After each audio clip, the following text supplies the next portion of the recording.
let's talk a little bit about the relax command.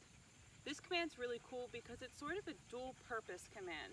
Not only will it give you the ability to walk your dog on a loose leash with no pulling, but it's also a really good command to take a dog who's otherwise not very attentive or a little too energetic or not able to stay still. For instance, if you want to stand still and talk to somebody like I am right now, and it's going to give them a command to go to that essentially tells them to just mirror however you are. So if I tell my dog to relax, it means be the same as I'm being right now. If I'm standing still talking, then just mirror exactly how I'm standing still, okay? So, as usual, we're going to have the prong collar up high on the neck.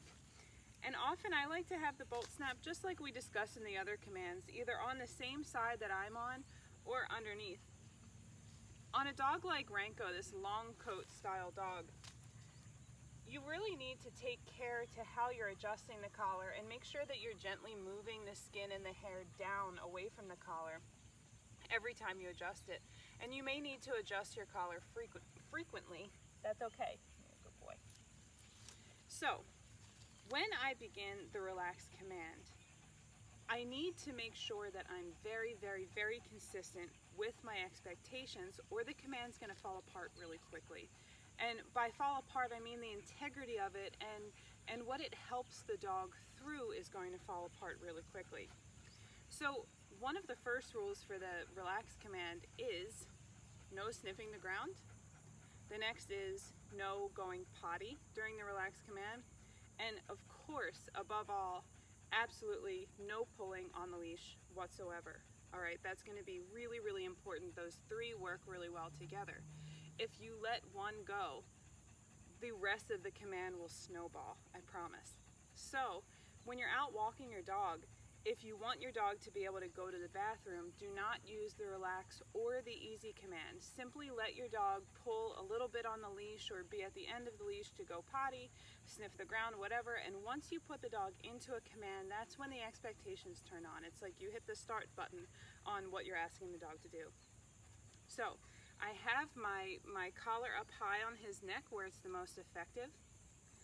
When I do the easy command, I'm going to have the dog on the left-hand side. As we discussed in the easy video, where the dog is on the right-hand side, we're going to differentiate this command by putting the dog in a completely different position so he knows the difference between what he's doing.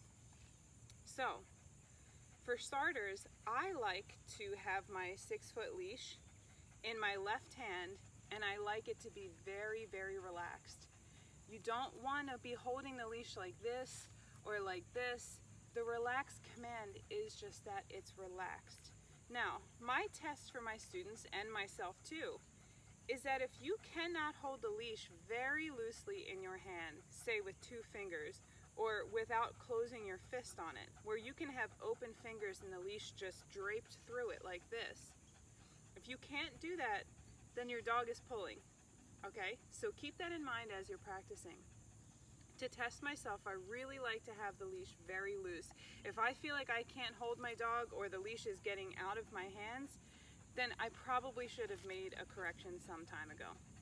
So what I'm going to do is I'm going to give the dog just enough slack that there can be a relaxed loop in the leash, but I don't want to give so much slack that I really lose control and I really lose that spatial position that helps my dog understand where to be so much.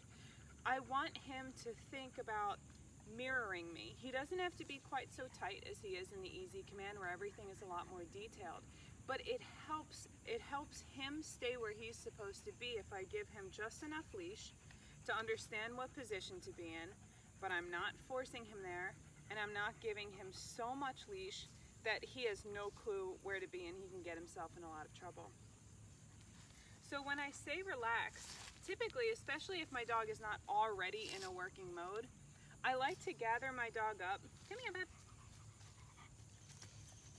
I like to gather my dog up near me arrange my leash, and then tell the dog the command in a voice that's a little bit different. And what I like to look for is a response, an acknowledgement from the dog that he heard me. So especially in situations like this where I'm teaching, or I'm talking to a camera, or I'm talking to a person, my dog is kind of blocking me out because I'm not talking to him. So when I do want to acknowledge my dog, I'm going to change my tone of voice, and I'm going to make sure that he heard me. I'm going to do something to get his attention. You could be doing the same thing out on a walk where your dog is just kind of in his own mindset. And in order to help him get things right, you can reel him in, take a pause, and give the command and look for a reaction. He might turn an ear to you, he might look up, he might close his mouth. Any of these things to indicate that he heard you. Franco, relax. Good boy. Okay. That's a really great response. So not only did he give me his ears and his eyes, but he shut his mouth and he actually stopped breathing for a moment. That's a lot of attention. So I'm actually going to reward him just for doing that. Good. Okay. So here we go. I'm going to reel him in again. Pretend we're out on a walk. Come here. Get my leash ready. Now when I say relax, and I'm holding the leash very loosely in my hand, if I feel an ounce of pressure, an ounce of change in my leash, what I'm going to do is I'm going to mark it with a no, and I'm going to make the appropriate amount of corrections. Then I'm going to pause and give the command and start over again. So let's say I'm walking along and he pulls. I would say, no, I'm not actually going to correct him. But I would put 2 hands on the leash, 1, 2, 3. Then I would pause, get my leash together again, relax, and start again. Just like in the easy command, what we're communicating to the dog is that there was an error made in a certain space. So usually what the dog is going to do is get too far ahead, or maybe start wrapping around in front of you, or any number of things, maybe going too far out to the side. But as soon as there's a change in that leash pressure that you can feel, you need to mark it, because the dog will then learn, as soon as I feel any tension, I'm wrong and I need to yield backwards towards my person. So as we're going as well, when I come to a stop, I want my dog to come to a stop too. He doesn't have to sit like he does in the halt of the easy, but I do want him to stop at the same time as me. I consider it an error if I'm walking and I come to a stop and the dog takes several more steps and then stops. I truly want the dog to mirror me. Any of these little mistakes that you let go, what you're really doing is you're letting your dog's concentration and attention to you go. So you really want to keep these commands as tight as they are when you got your dog back, because that's what's going to keep the literal obedience to you. Okay, so we can use the relax command in the same ways that we use the easy command. The advice I would give is that you use the relax command when you don't need quite as much control as the easy. If you think about it sort of in levels of control, we're going to have just total loose leash, at the end of the leash, pulling, going potty, sniffing, kind of doing whatever the dog wants. Then the next level of control is this relax walk, where the dog's in close with me and needs to mirror me, my speed, whether I'm stopping, going, etc. And the highest form of obedience on the leash, which is much more detailed, is that easy command, where the dog has to be far more attentive to exactly where his positioning is and exactly the time on when we're going to stop and go. So Ranko and I are going to demonstrate a lap or two around of the relax command so you can see what it looks like. You can see his demeanor. You're also going to see me come to a stop and feed him, because we're practicing right now. And you're also going to see at some point that I'm going to mark and release him and feed him and start the command again. Okay? Relax. Relax.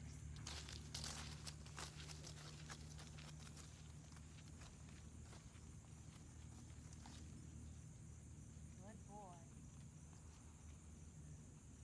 So since that stop was so nice, I can take this time to go all the way to him, to feed him, and pay him for paying such good attention to me. Relax. Before we go again, I'm going to say the command again. Relax.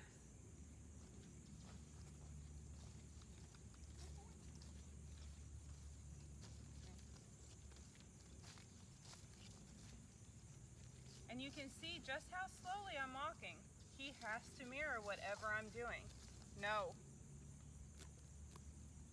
So I give him a small correction there because he's sniffing the ground. It seems like a minor offense, but it means that my dog doesn't have, I don't have his undivided attention. Relax. And then we start again. Come to a halt. No. Now, you're gonna notice that I corrected him for the same exact thing. What I hope you saw is that when I came to the stop, he was thinking so much about the ground that he actually missed that halt. Now, you can tell my correction was effective because look how much of his attention I have. Now he's like, uh-oh, I better pay attention to her because I don't want that to happen again, and I have to be more in tune with why I made that error. So I'm gonna make another pass again. Relax. Again, leash very loose.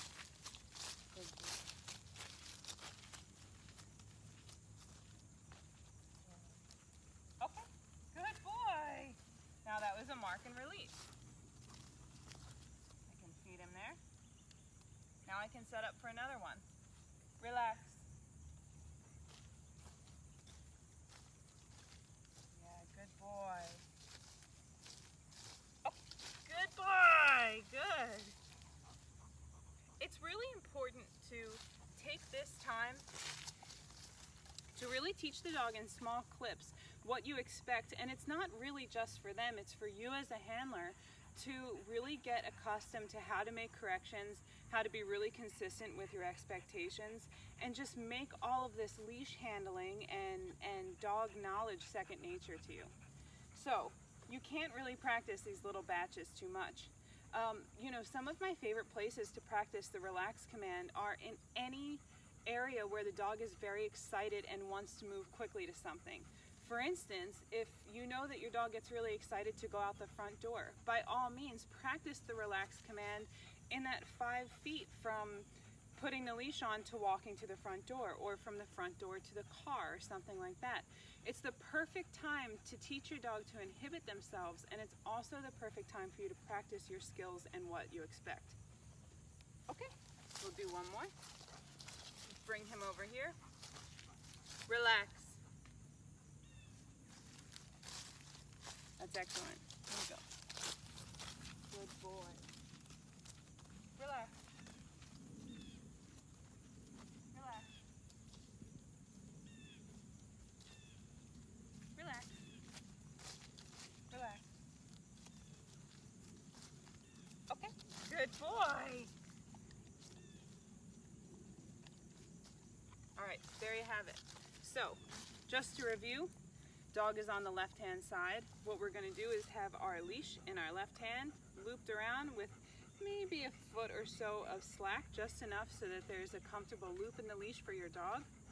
And mirror, be what you want your dog to mirror. If you want your dog to be relaxed, you be relaxed in your body language as well. Let the command be the one that's working. So, tell your dog relax when everything is excellent. Okay, release means that they can go back to being free on the leash and doing whatever they want. Okay, so thank you, Ranko, for your help today. Good luck.